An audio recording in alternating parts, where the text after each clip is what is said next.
दरअसल बिहार की राजनीति में 2 दिनों के दिलचस्प घटनाक्रम ने आने वाले उथल पुथल की पहली झलक दे दी है। इन दोनों को अलग अलग करके न देखते हुए अगर बिंदुओं को जोड़ा जाए तो कुछ अद्भुत सामने आता है। दोनों घटनाओं में ऐसे मुख्य पात्र हैं जो दशकों से राजनीति की बारीकियों को समझ रहे हैं और जो भावुकता में कुछ भी कह देते हैं। ऐसा नहीं है। बिहार में भूमिहार समुदाय एनडीए का कोर वोटर है। गणित में जातीयता संख्यात्मक ताकत से कम है, लेकिन राज्य की राजनीति पर इनका प्रभाव संख्यात्मक ताकत से कहीं अधिक है।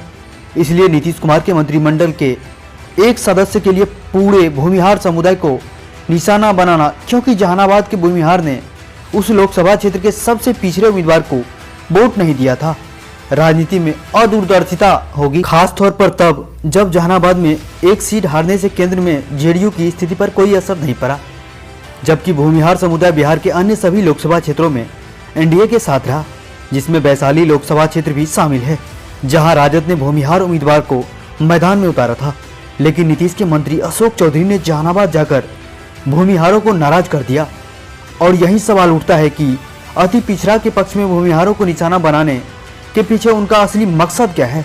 इस टारगेटिंग के लिए एक किरदार अशोक चौधरी को चुना गया, जो भूमिहारों से ताल्लुकात रखती है। यदि गठबंधन को मजबूत करना है तो बेमेल धाराएं पृष्ठभूमि में रहती है।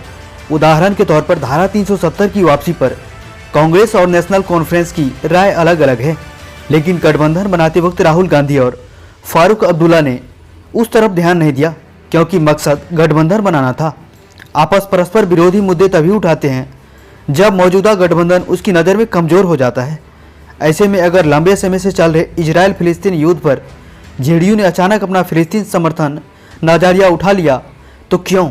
एक फायदा यह होगा कि मुस्लिम वोट बैंक में जेडीयू का ग्राफ बढ़ जाएगा। दोनों घटनाक्रम में सामान्य बात यह है कि एक निश्चित वोट बैंक की सहानुभूति हासिल करने की चाहत के कारण दोनों एक के बाद एक घटित होते हुए दिख रही है। सवाल यह है कि किसके वोट बैंक को निशाना बनाया जा रहा है। यह स्वाभाविक है।